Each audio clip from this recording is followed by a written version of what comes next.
첫 번째 후보님을 소개해드리겠습니다. 이영석 후보입니다. 이영석 후보님은 UN 장애인 권리협약 특별위원회 위원장을 정의당에서 맡고 계시고요. 전 3기, 4기 중앙당 장애인 위원장을 역임하셨습니다.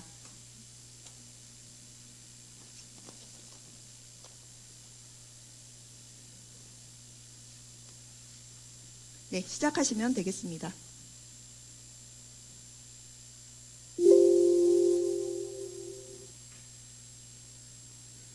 안녕하십니까. 정의당 비례대표 경선 후보 이영석입니다. 저는 이번 선거에 임하면서 3개의 메인 슬로건을 걸었습니다. 장애인의 완전한 사회 참여, 기회평등 실현, 자립생활 실현입니다. 지금까지 국회에는 많은 장애인 의원들이 활동을 했었습니다. 매번 장애인들이 권리를 위해 뛰겠다고 했지만 그 약속을 지키지 않았습니다. 이유는 딱 하나라고 생각합니다. 현장의 경험 부족, 정당 활동의 부족이었습니다. 장애인들, 당사자들과 함께 하지 않았습니다. 저 이영석은 현장의 활동 경험과 정당에서 훈련되어지고 준비되어졌습니다. 저의 슬로건을 완성하기 위해서 강한 추진력과 확실한 대안을 가지고 있습니다. 사회적 약자의 목소리를 대변하는 전달자가 될 것입니다. 정의당의 국회의원으로서 여성, 성소수자, 이주노동자 그리고 480만 장애인들의 목소리를 전달하는 국회의원이 되고자 합니다. 저는 지켜야 될 약속이 있습니다. 어느 날 의원회관에서 복도를 지나는 중에 노회찬 대표님께서 다가와서 이렇게 말씀하셨습니다. 위원장, 휠체어가 굉장히 오래됐네. 네, 새로운 휠체어로 구입을 하려고 합니다. 그래, 새 휠체어를 타고 지금보다 더 장애인의 권리를 위해 함께 합시다 라고 말씀해 주셨습니다. 지금 저는 새로 구입한 휠체어를 타고 있습니다. 하지만 노회찬 대표님은 옆에 계시지 않고 우리의 영원한 동반자로 계십니다. 저는 19일 날 서류 접수를 하고 노회찬 대표님을 찾았습니다. 인사를 드렸습니다. 장애인의 권리와 완전한 사회 참여를 위해서 헌신하고 노력하셨던 대표님의 길을 가겠다고 저는 다짐을 했습니다. 지난 3기, 4기 장애인위원장을 맡으면서 20대 국회에서 정의당 의원들과 장애인 인권의 구석구석을 누비고 다녔습니다. 20대를 마무리하는 지금 열매를 맺지 못한 많은 문제들이 남아 있습니다.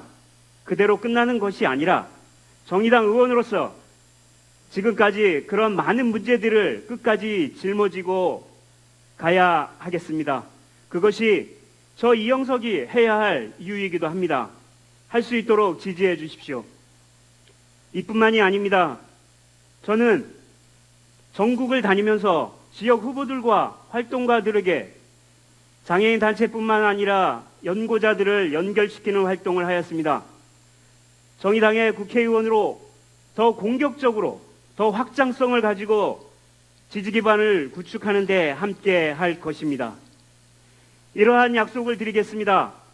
아니, 제가 모르는 분야도 굉장히 많습니다. 공부하면서 함께 가도록 하겠습니다. UN 장애인 권리협약 선택의정서 비준을 이루어내겠습니다. 이는 국내의 많은 장애 문제를 해결하는 바로미터이기 때문입니다. 65세 활동 지원 65세 연령 제한 폐지, 자부담 폐지를 이루어내겠습니다. 나이로 인해서 인간의 존엄이 저울질 당하고 있습니다. 이를 정의당 국회의원으로서 반드시 이루어내겠습니다.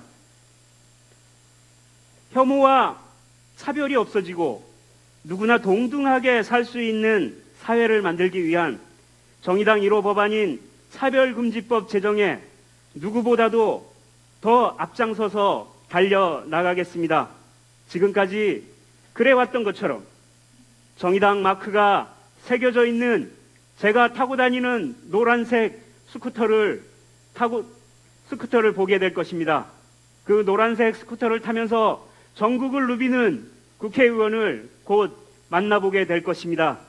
정의당 당원 여러분, 저 이영석에게 소중한 한 표를 주십시오. 저 이영석에게 응원 부탁드립니다. 감사합니다.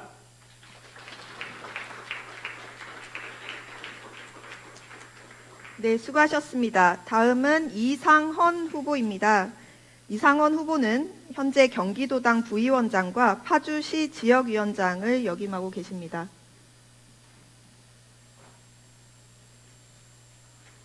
네, 시작하시면 되겠습니다.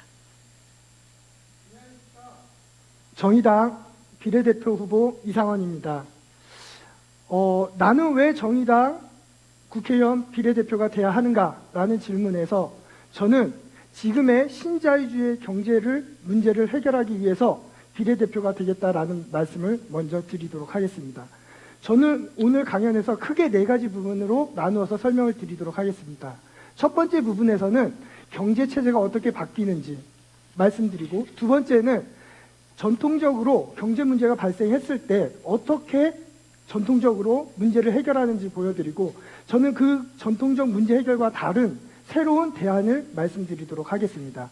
그리고 세 번째에는 그 대안이 어떤 이론적인 토대가 있는지 2가지 이론을 말씀드리고, 마지막에는 과연 그러면 그것을 어떻게 구현을 할 것인가에 대해서 오늘 강연을 마무리하도록 하겠습니다. PT가 작은데요. 그냥 빨리 말씀드리겠습니다. 우리의 경제 체제는 물물 교환 시대에서 화폐 경제 시대로 변했습니다. 그리고 자유시장 경제에서 케인즈의 시대를 거쳐 현재 신자유주의 시대가 되고 있습니다. 이 신자유주의 시대에서 2008년에 금융위기로 인해서 신자유주의에 대한 문제 제기가 계속 이루어져 가고 있습니다. 이런 경제 문제를 풀기 위해서 전통적으로 2가지 관점이 있습니다. 우선 통화론자들의 관점입니다. 통화론자들이 만드는 수식이 이겁니다. 통화량 곱하기 통화유통속도는 GDP자라고 생각을 해서, 이 통화론자는 통화량을 늘리면 GDP가 늘어난다라는 관점으로 통화량을 계속 늘려나가고 있습니다. 두 번째, 재정론자들의 관점입니다. GDP는 CIGX라고 해서 정부 지출, 이 G를 늘리면은 GDP가 올라간다라는 생각으로 정부 지출을 늘리자라는 게 재정론자들의 관점입니다. 하지만 2008년 금융위기 이후에 양적 완화라고 해서 미국과 일본과 유럽 등지에서 많은 통화량을 발행했습니다. 하지만 경제는 살아나지 않고, 그리고 정부의 지출도, 재정 지출에 대한 효과도 미미하고 있습니다. 그래서 저는 다른 아이디어를 제시를 해보고자 합니다. 아까 말씀드렸던 통화론자들이 말했던 공식입니다. 통화량 곱하기 통화유통속도는 GDP다라는 공식인데요. 전통적으로 경제학자들은 통화유통속도는 어떻게 구해지냐면 GDP에서 통화량을 나눈 값으로 통화유통속도가 구해집니다. 그래서 이 통화유통속도를 종속변수로 보고, 그리고 이 통화유통속도는 장기적으로 안정화되고 변하지 않는다라는 관점을 가지고 있습니다. 그런데 저는 시각을 달리해서 이 통화유통속도를 종속변수가 아닌 독립변수로 한번 보고자 했습니다. 그래서 이 통화유통속도를 높이게 되면 GDP가 올라가지 않겠느냐라는 게 저의 대안입니다. 그러면 어떻게 해서 이 통화유통속도를 높일 것인가라는 건데, 저는 상호부조랑 기프트 이코노미, 즉 선물 경제를 이용해서 통화유통속도를 높여보고자 합니다. 그러면 이게 과연 저의 얘기냐라는 건데, 이론적인 토대를 잠깐 말씀을 드리겠습니다. 100여 년 전에 크로포트킨이라는 분이 상호부조론이라는 책을 썼습니다. 이분의 말에 의하면 다인의 생존 경쟁과 적자 생존이라는 관념은 산업 자본가들의 욕구를 충족시키고 또 이를 정당화하는 논거를 사용되었다라고 합니다. 인류에 있어서도 생존 본능보다 상호부조 본능이 사회 발전과 진화의 근간이 된다라는 게 그의 결론이었고요. 두 번째, 마르셀 모스의 증여론이라는 게 있습니다. 이분은 선물로 특정 지어지는 원시적 문화에서 자본주의를 대신할 미래적 세계를 발견하고자 했습니다. 이러한 2가지 상호부조와 선물 경제를 이용해서 경제 문제를 풀어보고자 합니다. 그럼 어떻게 풀 것이냐? 저는 모바일 플랫폼을 이용하여 프로그램이 다 되어 있습니다. 그래서 만약에 제가 비례대표가 된다라고 하면 이것을 사회보장 시스템으로 만들어 나가겠습니다. 저는 프로그램이 다 되어 있고 준비가 다 되어 있습니다. 이제 여러분들의 선택만 기다리면 됩니다. 사랑하는 당원 동지 여러분, 그리고 배심원 여러분, 다 준비되어 있습니다. 이제 여러분의 선택만 기다리면 됩니다. 저 이상원이 경제 문제 확실히 풀어나가도록 하겠습니다. 새로운 대안으로 풀어나가겠습니다. 감사합니다. 네, 수고하셨습니다. 다음은 조성실 후보입니다. 조성실 후보는 정치하는 엄마들 초대 공동대표를 역임하셨고 하나마을 공동육아 운영위원을 역임하셨습니다. 시작하시겠습니다. 안녕하세요. 정치하는 엄마들의 조성실입니다. 네, 여러분 보시는 것처럼 오늘 킬빌 의상을 입고 나왔습니다. 영화 킬빌 아시죠?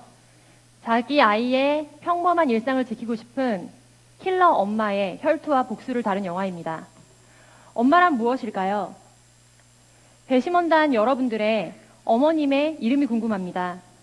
저는 저희 친정 엄마의 인생을 걸음삼아 꼽힌 것 같은 제 삶에 대한 깊은 부채감이 있었습니다. 평등한 교육을 받고 자랐지만 결국 두 아이를 낳으면서 전업주부가 되고 제 이름을 잃은 삶에 대해서 왠지 모를 죄책감을 느꼈습니다. 쉼없이 돌봄과 살림을 이어가고 있음에도 전업주부, 엄마란 한마디로 어쩌면 무능력하고 사회에서 도태된 존재로 인식되고 있는 현실에 좌절했습니다. 말로는 출산과 육아, 살림과 돌봄이 이 사회의 근본적 일이라고 외치지만 그 누구도 이들의 삶의 모순을 위해서 정치적으로 이야기하지 않는 현실에 붕괴했습니다. 아이들이 유치원 어린이집에서 썩은 감자를 먹고 통학버스 스쿨존에서 죽더라도 누구도 당사자들이 뛰어들지 않고는 대신 정치적으로 발화하지 않는 현실에 붕괴했습니다. 그래서 직접 뛰기 시작했습니다. 사람들이 묻습니다. 엄마가 살림이나 하고 애나 보지 왜 정치를 하느냐고요. 그럼 제가 답합니다. 교육, 복지, 노동, 인권, 엄마 말고 누가 합니까? 생명, 안전, 환경, 보건, 엄마보다 절실한 사람 누구입니까? 엄마가 되는 일이 너무도 값지고 소중한 일이라고 말하면서 왜 누구도 이들과 아이들이 겪는 모순과 좌절에 대해서 얘기해주지 않습니까? 정치가 무엇인가요? 무엇보다 사람들을 돌보고 사람의 마음을 얻는 일입니다. 문제를 파악하고 사람들을 연결하고 한정된 자원을 효율적으로 나누는 일입니다. 제가 정치하는 엄마들을 할 때 그 전에 무슨 일을 하셨냐고 물어봐서 전업주부라고 답하면 사람들이 평범한 엄마가 아니시네요. 똑똑하고 특별한 엄마시네요. 라고 말했습니다. 아니요. 저는 평범한 엄마들이기 때문에 그들의 진짜 정치로 정치하는 엄마들이 이뤄낸 성과들이 가능했다고 생각합니다. 엄마들의 이름과 정치사회적 존재감을 찾아주는 일, 양육자들의 고용단절 방지법에서부터 시작할 수 있습니다. 주 52시간자의 안착과 노동시간 기록 의무화를 통해서 칼퇴근 문화를 완성해내겠습니다. 장시간 노동이 일상화된 사회에서 아무리 보육정책 새로 만들고 새롭게 한다고 해도 양육자는 민폐 인력이 될 수밖에 없습니다. 그 파급은 비양육자들이 결국 떠안게 됩니다. 차별과 혐오를 양산할 수밖에 없는 구조입니다. 정치하는 엄마로서 보육과 노동은 하나라고 외치면서 양육자들이 겪고 있는 고용단절 문제 해결에 앞장서겠습니다. 덧붙여 엄마 고용단절의 마일식이라고 불리는 초등 저학년에 대한 공적 돌봄 체계 완성하겠습니다. 학교 돌봄, 지역 돌봄에 집중해 10살까지 공적 돌봄법을 만들겠습니다. 그리고 아이들의 대변인이 되겠습니다. 정치하는 엄마로 살아오면서 제가 느낀 한 줄 평을 드리자면 대한민국에서 어린이는 시민이 아니라는 현실입니다. 부모의 지위에 따라 차별받지 않고 어린이라면 누구나 안전한 사회 만드는 것, 바로 진보정당이 구축해야 할 일입니다. 그러나 우리의 현실은 어떤가요? 일례를 들어보겠습니다. 최소 22년간 어린이집 급간식비가 오르지 않았습니다. 1,745원으로 어린이들이 하루에 급식 1번, 간식 2번을 먹어왔습니다. 그런 와중에 여러 공공기관 자제들은 6,000원이 넘는 급식으로 하루를 보냈습니다. 이 차별은 어디서부터 비롯되었습니까? 누구도 몰랐기 때문에 아무도 이야기하지 않았습니까? 아닙니다. 현장에 있는 많은 행정가들, 정치인들 다 알고 있었습니다. 그러나 누구도 그것을 우선 의제로 이야기하지 않았습니다. 정치는 철저히 표에 의해서 좌우됩니다. 이 자리도 여러분들 앞에서 많은 표를 얻고자 제가 이 의상을 입고 인상을 드리기 위해 서 있습니다. 저희 아이가 오늘 나오는데 가장 이상하고 우스꽝스럽게 해야 1등을 하는 자리냐고 되물었습니다. 제가 이 자리에 온 이유는 엄마들과 아이들의 문제가 이만큼 절박하고 국회의 목소리가 없다는 것을 보여드리기 위해서입니다. 노동 없는 심상정 대표를 상상할 수 없듯이 아이가 없는 저 조성씨를 상상할 수 없습니다. 시작과 방향 켜켜이에 정치하는 엄마로서 살아온 지난 실적과 앞으로 살아갈 많은 과제들이 놓여 있습니다. 대한민국 국민 모두에게 중요한 일, 비혼이신 분들도 아이를 낳을 건지 말 건지를 결정해야 하는 결정적 계기들을 만나게 됩니다. 그런데 이 중요한 일 왜 국회에서 아무도 이야기하지 않습니까? 진보 정치가 무엇입니까? 더 나은 삶을 꿈꾸는 사람들의 정치입니다. 더 나은 삶이란 인간다운 일상을 보장받는 일입니다. 아이들에겐 양육자와의 시간을, 양육자에겐 아이들을, 조부모에겐 자유를 주는 것, 그리고 비양육자들에게는 함께 살아갈 수 있는 혐오와 차별 없는 사회를 상상하게 하는 것, 그것을 정치하는 엄마들 조성실이 정의당에서 함께하고 싶습니다. 감사합니다. 네, 수고하셨습니다. 다음은 이헌석 후보입니다. 이헌석 후보는 정의당 생태에너지본부장을 맡고 계시고 에너지 정의행동 대표를 역임하셨습니다. 뒤로 의원 안쪽으로. 네.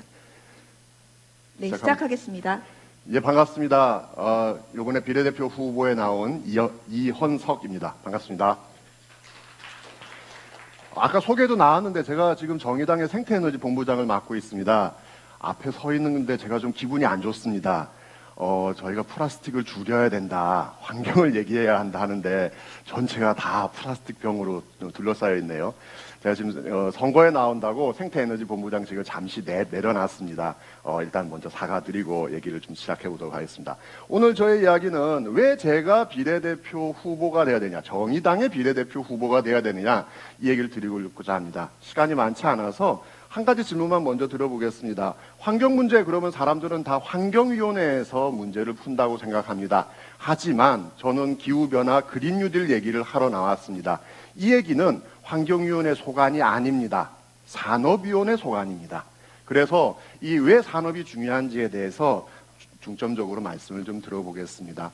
정의당의 입장에서 본다면 그동안 정의당은 단 한 번도 환경노동위원이 없어 본 적이 없습니다. 왜? 노동하시는 분들이, 노동운동 하시던 분들이 당의 주요 골간을 이루고 계셨기 때문인 거죠. 근데 문제는 이 환경노동위에서 환경 문제를 다 풀 수 없다는 겁니다. 녹색의제, 정의당, 저는 맏형이 아니라고 생각합니다. 진보 정치의 맏형이었지만 이제 앞으로는 그렇게 되기 힘든, 기후나 에너지 문제가 점점 중요되는 측면에서는 앞으로 산업위원회가 굉장히 중요하다고 생각을 하고 있습니다.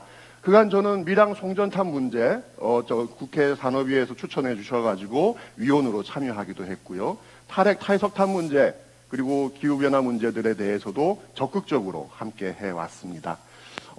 저는 빼놓지 않고 꼭 하나 더 얘기하고 싶은 게 있습니다. 당에 혹시 들어오신 분들은 투명인간 얘기를 많이 하는 걸 들어보셨을 겁니다. 그 투명인간은 주로 누구냐?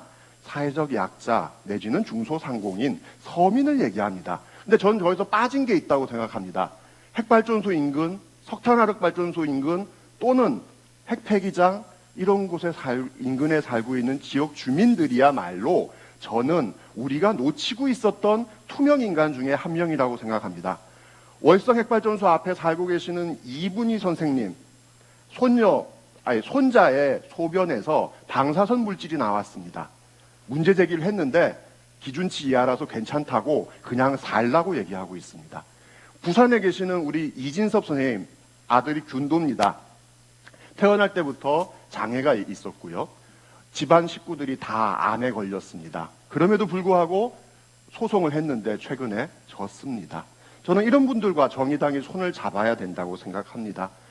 두 번째로 저는 본격적으로 산업 문제를 얘기해 보고 싶습니다. 기후변화 얘기 누구나 다 하고 있습니다. 하지만 핵심은 산업입니다. 온실가스 제일 많이 나오는 기업, 지금까지 몇 년째 계속 포스코가 1등을 차지하고 있습니다. 그 상황에 대해서 우리는 바로잡아야 되는 거죠. 하지만 포스코가 온실가스를 줄이게 되면 어떤 일이 생길까요? 노동자들이 문제가 생길 겁니다. 석탄 화력 발전소 미세먼지 온난화 때문에 줄인다면 어떻게 될까요? 수천 명의 석탄 화력 발전소 노동자들이 갈 길을 잃게 될 겁니다. 진보 정당이 그렇게 해도 될까요? 단 한 번도 그런 문제에 대해서 진보 정당은 얘기해 보지 않았습니다. 그냥 기후 위기 해결해야 된다고 마구 얘기하고 말았던 거죠. 이거는 전 제대로 된 해법도 아니고 일종의 말잔치라고 생각합니다. 정말 기후 위기를 생각한다면 그 기후 위기를 해결하는 과정에서 일자리가 줄어들고 여러분들의 일자리가 없어질 수도 있다는 것에 대해서 얘기하고 대안을 만들어야 된다고 봅니다. 테슬라. 자동차 앞에 엔진이 없습니다. 필요 없죠. 부품이 3분의 1이나 필요 없습니다. 그 노동자들이 갈 곳이 없습니다. 그것에 대해서 대안을 만드는 것이 저는 그린 뉴딜 정책이고 우리 당이 지금 현재 핵심 정책으로 삼고 있는 정책입니다. 정의로운 전환을 통해서 이 대안을 만드는 것이 저는 기후위기 대응과 미세먼지 문제 그리고 일자리 문제, 기후위기와 불평등 문제를 모두 잡을 수 있는 대안이라고 생각합니다. 저는 그동안 공공부문 노동자들, 발전소 노동자들과 함께 해왔습니다. 이것을 고민해왔습니다. 이 힘을 바탕으로 그리고 심상정 대표께서 핵심 공약으로 잡고 있는 이 그린 뉴딜 공약을 만들기도 했습니다. 이 부분에 저를 국회 산업통상위로 보내주시기 바랍니다. 감사합니다. 네, 수고하셨습니다. 지금 정의당은 비례후보 정책 검증 대회를 진행하고 있습니다. 다음은 이병록 후보입니다. 이병록 후보는 예비역 해군 제독을 역임하셨고 정의당 국민안보특별위원회 위원장을 맡고 계십니다. 예, 여러분, 저는 젊은 장병들과 대화할 때 저녁에서 예비군과 교육할 때 교육을 이렇게 시작했습니다. 자, 웃으면 젊어집니다. 박수를 치면 건강해집니다. 여러분, 우리 제가 시작하면은 전부 억지로 하다 한번 웃고 박수를 쳐보도록 하겠습니다. 시작! 하하하하하하! 네. 기분 좋아졌습니까? 네.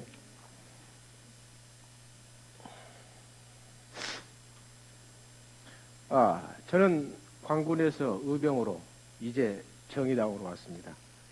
제 별명은 정의당에 들어온 이후에 정의당 부함장, 그 다음에 죽은 말뼈닥이라고 했습니다. 시간이 남으면은 뒤에서 설명해 드리겠습니다. 자, 지도자의 비전은 그 사람의 말이나 구호가 아니고 그 사람이 살아온 인생입니다. 그리고 한 사람이 아니라 팀을 평가해야 됩니다. 여러분, 우리 정의당은 국회에 무지개 국회를 만들자고 얘기하고 있습니다. 자, 그럼 우리 정의당도 후보를 무지개로 만들어야죠. 여러분은 무지개 배심원이 아니지 않습니까? 여러분은 무지개를 만들어야 됩니다.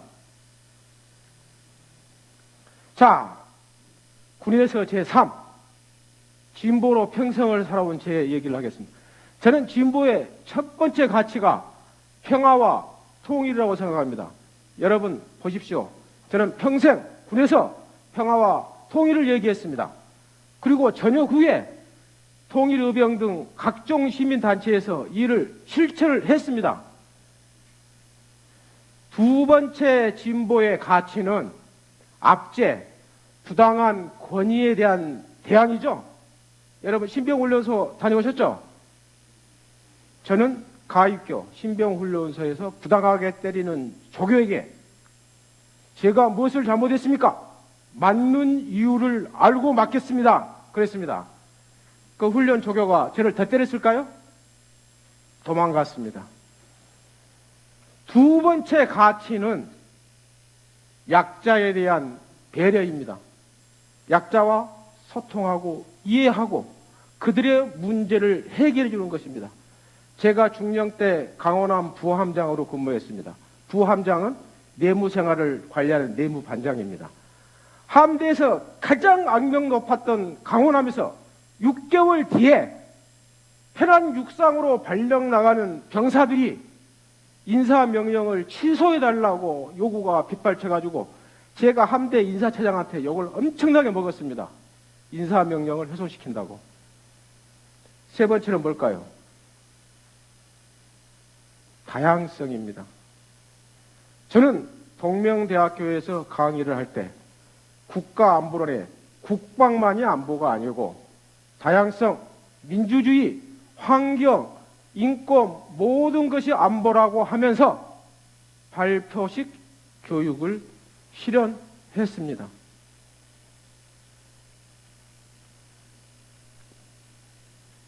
자, 이제 두 번째 30대 정의당에 들어왔습니다.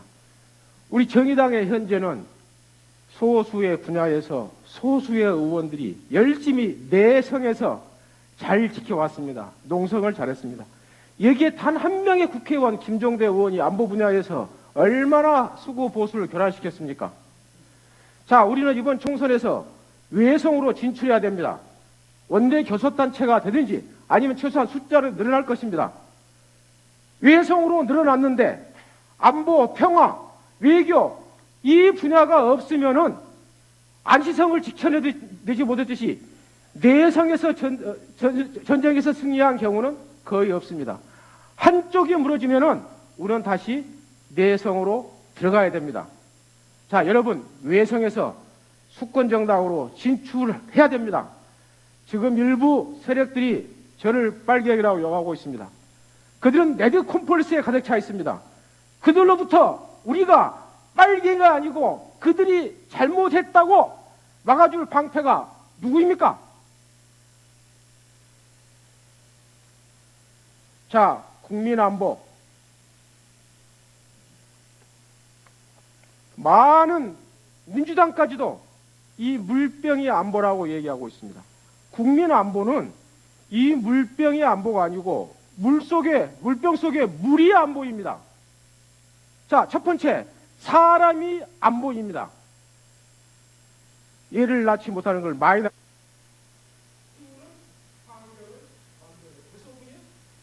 네, 발언 시간이 초과되었습니다. 네, 수고하셨습니다. 다음은 유미경 후보입니다. 유미경 후보는 경기도 광역의원을 역임하셨고 정의당 예산 홍성위원장을 맡고 계십니다. 네, 시작하겠습니다. 안녕하세요. 유미경입니다. 뚜렷한 역사의식을 갖추고 있고 똑부러진 생활 정치를 하고 그리고 경기도의원을 했던 유미경. 이제는 진보정치 시즌2를 열기 위한 정의당의 과제와 대한민국의 틀을 바꿀 21대 국회 과제를 해결하기 위해서 비례대표에 출마하게 됐습니다. 자, 우리가 집권으로 가는 정의당의 그 4대 과제가 있습니다. 정의당은 대한민국의 근본틀을 바꿀 채비를 해야 된다. 그리고 지역의 현장에 뿌리 깊게 내려가서 조직을 전환해야 되고 시민사회와 함께 당원 중심의 정치를 뛰어넘어 시민 대중 정치로 나아가야 되는 과제. 그 또 한 가지는 집권 정당을 만들기 위해서 집권 로드맵 TFT 구성을 제안하는 그것을 여러분께 말씀드립니다. 저는 21대 국회에 들어가서 어떤 일을 할 것인가에 대한 부분을 말씀드리겠습니다. 우리가 해방 직후에 이승만 정권에 의해서 반민특위가 강제 해산되면서 친일 잔재가 청산되지 못하고 오늘날 그 제대로 되지 못한 역사를 바로 세우지 못한 그 과오를 온전하게 받고 있습니다.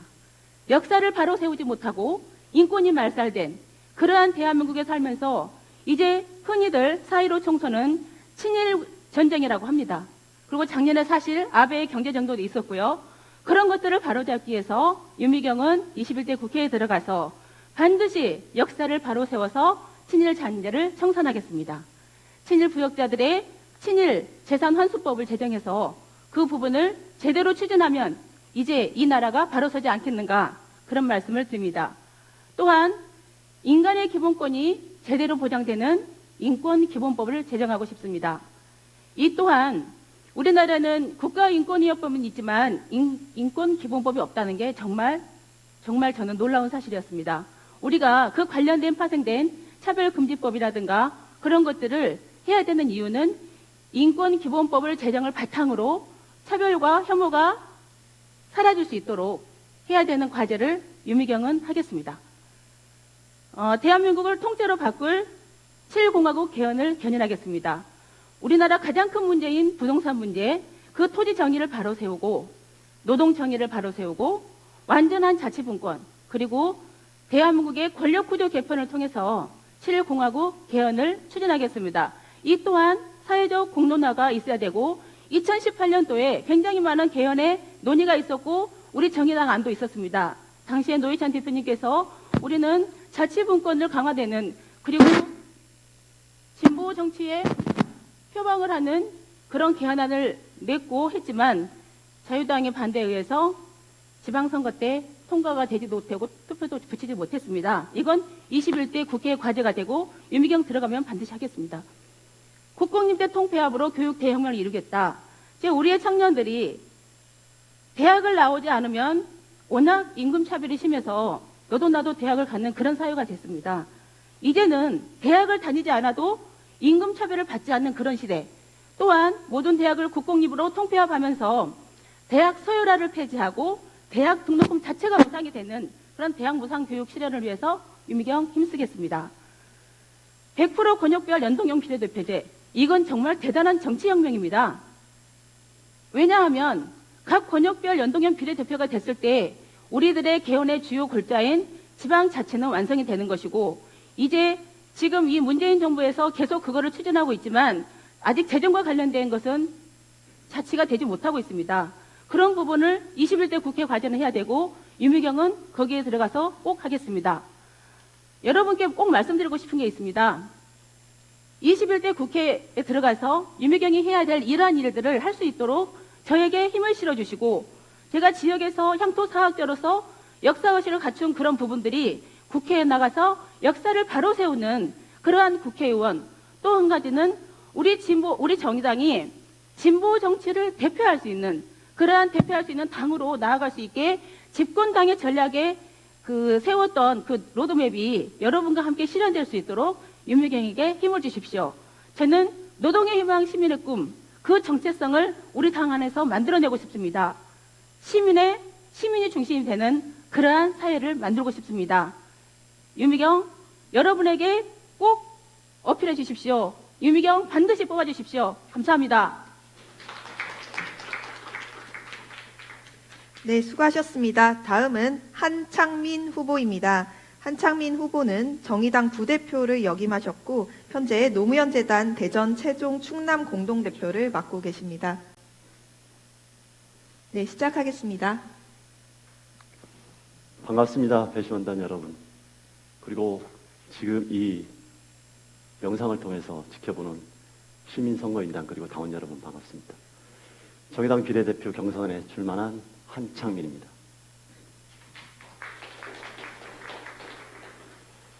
지금 마음이 좀 무겁습니다.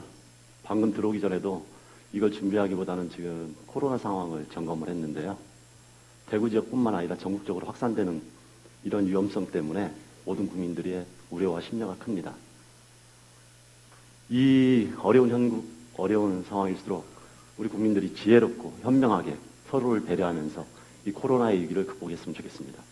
정치가 해야 될 일도 이런 국민들의 혼란한 상황에서 안정감을 주고 그리고 그들의 삶이 지켜진다는 것, 정치를 통해서 국가를 통해서 지켜진다는 것을 확신시켜줘야 된다고 생각합니다. 그럼에도 불구하고 자유한국당과 일부 수구 언론에서는 이게 정부 탓이네, 어디네, 출입국 관리가 잘못됐네 이렇게 이야기하면서 오히려 국민들의 갈등을 부추기고 있습니다. 또한 신천지라는 한 종교 집단에 대해서 악마화시키고 있습니다. 분명히 문제가 있지만 그렇다고 해서 우리가 낙인 찍고 악마화하고 우리에 대한 불안감을 또 다른 사람들에 대한 증오로 확산시켜서는 안 됩니다. 정의당은 국민들의 모든 삶을 책임져야 된다고 생각을 합니다. 이제 시작하겠습니다. 이 사진 보이시나요? 가운데 좀 시커멓게 탄 사람이 저 한창민입니다. 제가 이 사진을 가장 먼저 띄운 이유가 있습니다. 제 슬로건이 노무현과 노회찬의 만남이었습니다. 왜 그런 슬로건을 썼느냐? 혹시 돌아가신 분들을 정치에 활용하려고 하는 거 아니냐? 이런 오해도 있을 수 있다고 봅니다.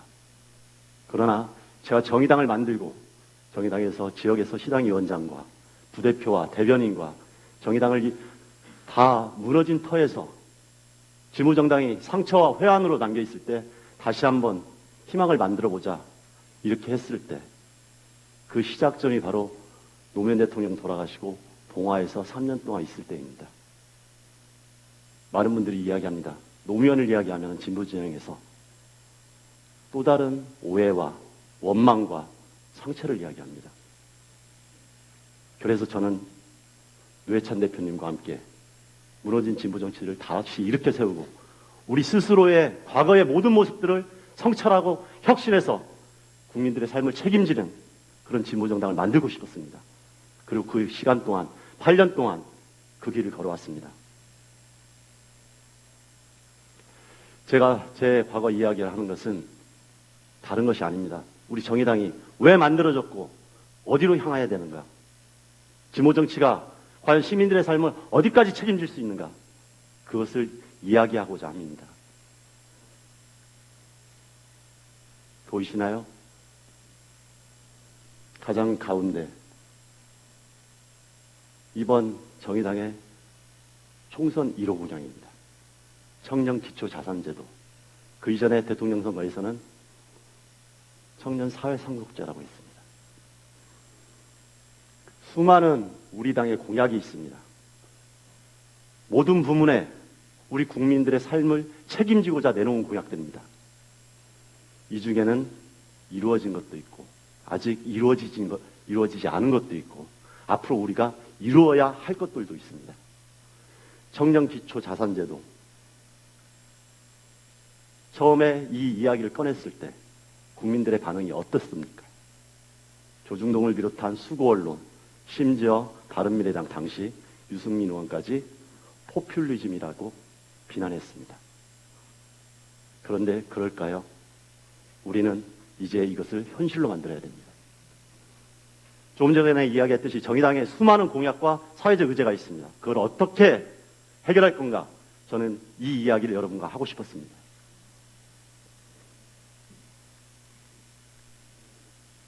이것은 우리가 지금까지 해결해온 진보 정치의 우리의 역사입니다. 앞으로 우리가 해결해야 될 과제입니다. 저는 21대 총선 끝나고 국회에서 이것을 현실로 만들고 싶습니다. 어떻게 현실로 만들 것이냐? 우리가 이야기했던 이 무엇들을 어떻게 만들 것이냐? 바로 국민들이 우리를 응원하고 지지하고 신뢰를 얻어야 가능합니다. 저 한창민 21대 국회에서 우리의 정책을 현실로 만드는 복지국가를 앞당기겠습니다. 고맙습니다. 네, 수고하셨습니다. 지금 정의당은 21대 총선 비례 후보들의 정책 검증 대회를 진행하고 있습니다. 계속해서 채널 고정해 주시기 바랍니다. 다음은 신장식 후보입니다. 신장식 후보는 전 정의당 사무총장을 역임하셨고 현재 정의당 사법개혁 특별위원장을 맡고 계십니다. 시작하도록 하겠습니다. 검찰개혁 즉시 전력 신장식입니다. 반갑습니다. 네, 이정미 전 대표는 정의당의 진짜 목표는 50대 남성 변호사라는 국회의 얼굴을 바꾸는 것이다 라고 이렇게 얘기했습니다. 제가 바로 오남변입니다. 물론 이정미 대표님이 저를 지적해서 꼭 바꿔야 된다 이렇게 이야기한 것이라고는 저는 믿지는 않습니다. 저는 종자가 다른 사람이기 때문입니다. 21살 철거 반대 투쟁을 시작했습니다. 28 기초위원회 출마했고요. 30 총선에 출마했습니다. 저는 변호사로 경력 쌓고 50대에 꽃가마 타고 국회에 들어온 사람이 아닙니다. 진보 정치의 한 길을 걸어온 흔치 않은 오남변입니다. 만으로는 48입니다. 아직 40대입니다. 저는 위헌소송 전승 변호사입니다. 2002년 이전에는요, 정당 투표가 없었습니다. 각 당이 지역구에 출마한 후보들의 득표수를 모두 합해서 비례 의석수를 정했습니다. 총선 기탁 등도 2천만 원이었습니다. 다 위헌소송했고 모두 이겼습니다. 하나 더 할까요? 얼마 전까지도 정당은 정치자금 모금할 수 없었습니다. 위헌소송했고 또 이겼습니다. 정의당 사무총장 하면서 2년 연속 정의당 후원금 모금액, 당 후원금 모금액 1위 달성했습니다. 이제 저는 노회찬 대표님을 이어서 검찰개혁, 사법개혁을 완수하기 위해 다시 도전합니다. 검찰개혁은 이제 첫 발을 떼었을 뿐입니다. 한 발 더 나아가야 합니다. 검사장 직선제입니다. 지금 검찰은 검찰총장을 정점으로 상명하복식 피라미드식 조직입니다. 18개 지방검찰청 검사장을 시민들이 직접 선출한다면 권한은 분산되고 시민적 통제를 받을 수밖에 없습니다. 미국의 클린턴 전 대통령도 배트맨의 하비 덴트도 시민이 선출한 검사장이었습니다. 다음 지방선거에서 검사장 직선제를 도입하기 위한 사회적 논의를 당이 이끌어내야 합니다. 법원은 어떻습니까? 최근 3명의 사법농단 판사들이 1심에서 무죄를 받았습니다. 형사처벌과는 별개로 헌법적 책임, 바로 법관 탄핵을 추진해야 합니다. 정의당의 몫입니다. 여러분, 정의당이 약속한 1호 법안이 뭔지 아십니까? 차별금지법입니다. 그렇다면 차별금지법의 소관 상임위는 어딘지 아십니까? 법사위입니다. 모든 법안이 본회의에 올라가기 위해 거쳐가야 하는 곳 법사위입니다. 여기 모여 계신 비례대표 후보들이 내놓으신 1호 공약 모두 법사위를 거쳐야 합니다. 법사위는 인권의 최전선이자 법안심사의 최후보루입니다. 그래서 노회찬 대표님이 빈자리 법사위에 즉시전력 신장식이 필요합니다. 저는 이기는 법을 아는 사람입니다. 2002년 대선 권영길 캠프, 2004년 민주노동당의 원내 진출 모두 제가 기획위원장이었습니다. 2018년 지방선거, 2019년 창원 성산선거 사무총장으로 진두지휘했고 모두 이겼습니다. 그렇다면 이번 총선에서 이기는 법은 무엇입니까? 정책은 선명하게, 정치는 유연하게. 제가 제시하는 총선 기조입니다. 진보정당다운 색깔 있는 정책을 보다 선명하게 보여주어야 합니다.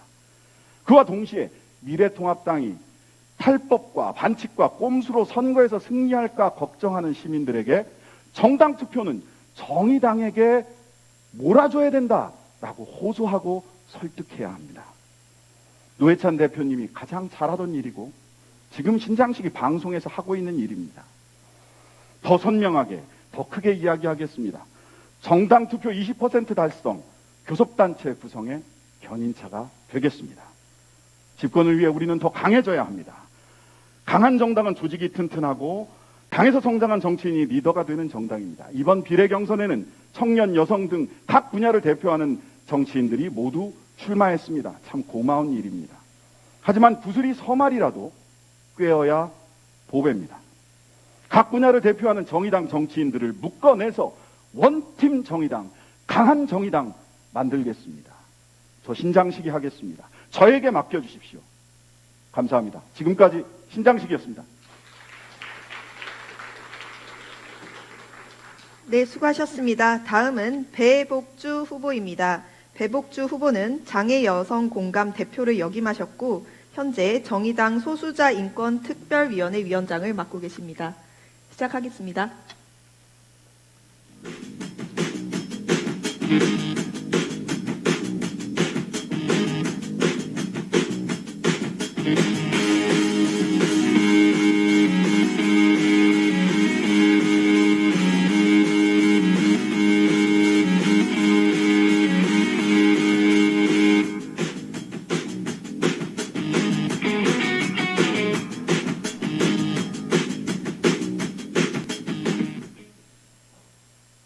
네, 안녕하십니까. 저는 이번에 정의당 비례대표 경선에 출마한 배복주라고 합니다.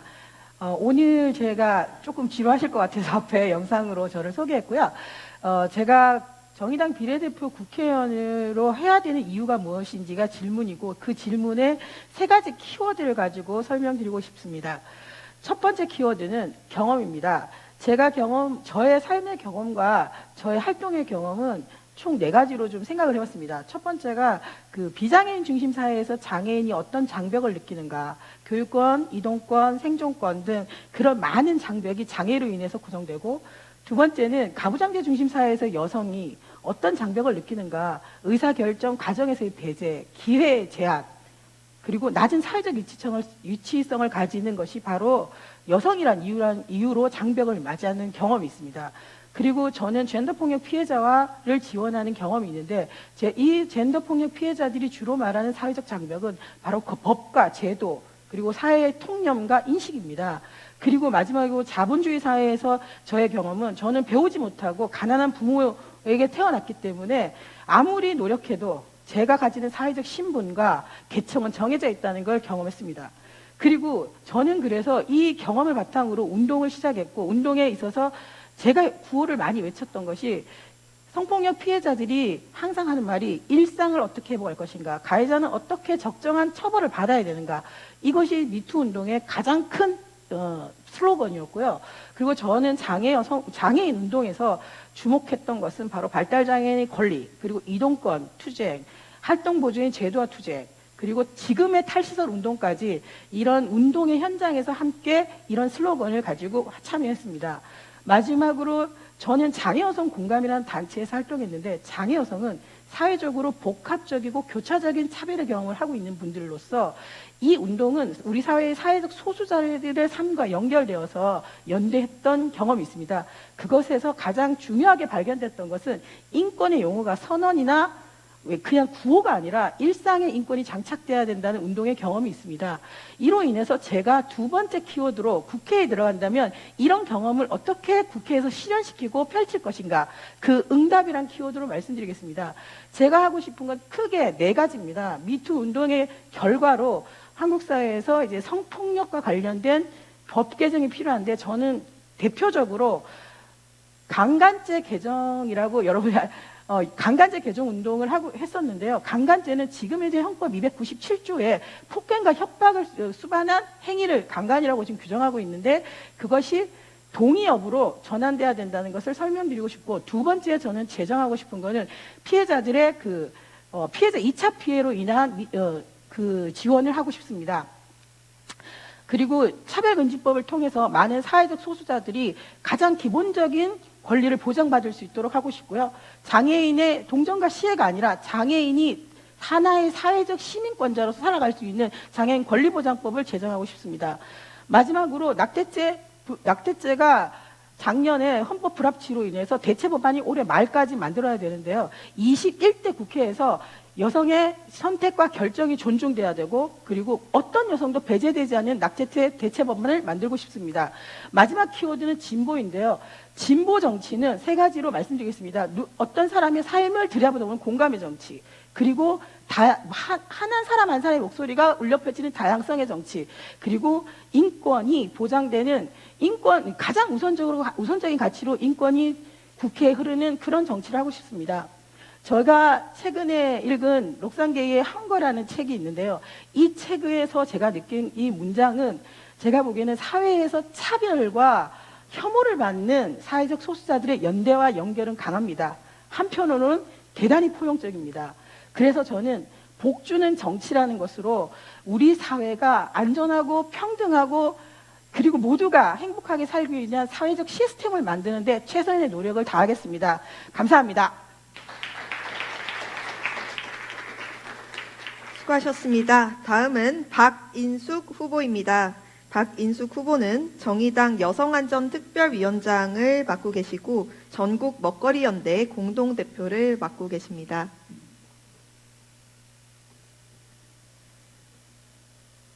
년, 10년, 20년, 30년, 33년 동안 지역과의 현장에서 진보의 한길을 걸어온 박인숙입니다. 인사드리겠습니다. 저의 시작은 어쩌면 고등학교 시절일 수 있습니다. 저는 당시에 크로바 타자기를 갖고 있었는데 선배들이 강주항쟁의 진실을 타이핑해달라고 요청했습니다. 고등학생이 그걸 보면서 세상을 바라보는 눈이 생겼습니다. 87년 노동자 대투쟁이 일어날 때 인천에서는 처음으로 여성사업장 민주노조 위원장이 되면서 저는 노동운동을 시작했고 33년의 역사를 시작했습니다. 그때 9.4대 폭력에 맞으면서 지하실에서 제가 다짐을 한 바가 있습니다. 노동자가 인간다운 대접을 받는 날까지 나는 끝까지 싸우겠다. 그 33년의 약속을 가장 적극적으로 실천하는 것이 제가 오늘 비례대표에 출마하는 이유입니다. 어떻습니까? 심상정 대표와 제가 케미가 좀 됩니까? 20년 전에 남아공의 민주노총을 방문한 적이 있었습니다. 깜짝 놀랐어요. 여성할당제라는 제도가 거기에서 추진되고 있는 걸 봤습니다. 여성들이 차별과 폭력에 맞서기 위해서 지도자가 되고 나서는 것을 보면서 심 대표랑 맞아, 우리가 이 여성들의 참여를 만들기 위해서 여성할당제를 추진하기로 서로 했습니다. 심상정 대표와 저는 여성들의 정치적인 참여와 삶을 바꾸는 문제에서는 언제나 튼튼한 동지가 됐습니다. 그래서 저는 정당 최초로 지역구 여성할당제를 만들고 지금은 다른 정당도 따라하지만 처음으로 성평등 교육을 의무화시키는 역할을 했습니다. 그렇지만 지금까지 여성들의 목소리는 광장에 머물고 국회의 담장을 넘어오지 않습니다. 저는 여성과 소수자의 목소리를 국회 연단에 올리겠습니다. 지난 촛불에서 우리는 내 삶을 바꾸는 정치를 만들자고 다짐했습니다. 저는 21대 국회는 좀 더 나아가 어떻게 내 삶을 존엄하게 바꾸는 정치를 만들겠습니다. 저는 내 삶을 존엄하게 바꾸는 5가지 플랜을 지금 제출하고 있습니다. 첫 번째는 국회의원 국민소환제입니다. 국회가 신뢰받지 않으면 이 밑에 있는 다른 정책을 추진하기가 어렵기 때문에 제1법안으로 제출합니다. 두 번째는 투명 노동자 보호법입니다.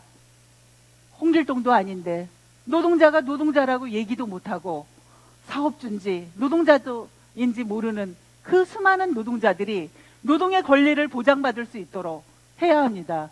5인 이하 사업장인 근로자들이 제대로 근로보호를 받을 수 있도록 하고 동시에 영세사업주에게 지원할 수 있는 정책을 만들어야 합니다. 세 번째는 1인 가구 안전지원법입니다. 얼마 전에 신림동에서 여성이 폭력을 당할 뻔했습니다. 근데 1인 가구의 문제는 가장 심각한 거는 20대, 30대 여성이지만 모든 1인 가구의 건강상의 문제, 폭력에 대한 문제, 또 자살 문제도 심각합니다.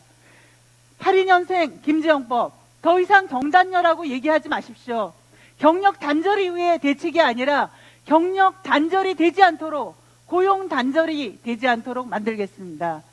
국민먹거리 기본보장법, 기후위기를 해결할 수 있는 문제는 제대로 된 지속가능한 생산과 소비를 통해서 건강과 기후위기를 대처해야 합니다.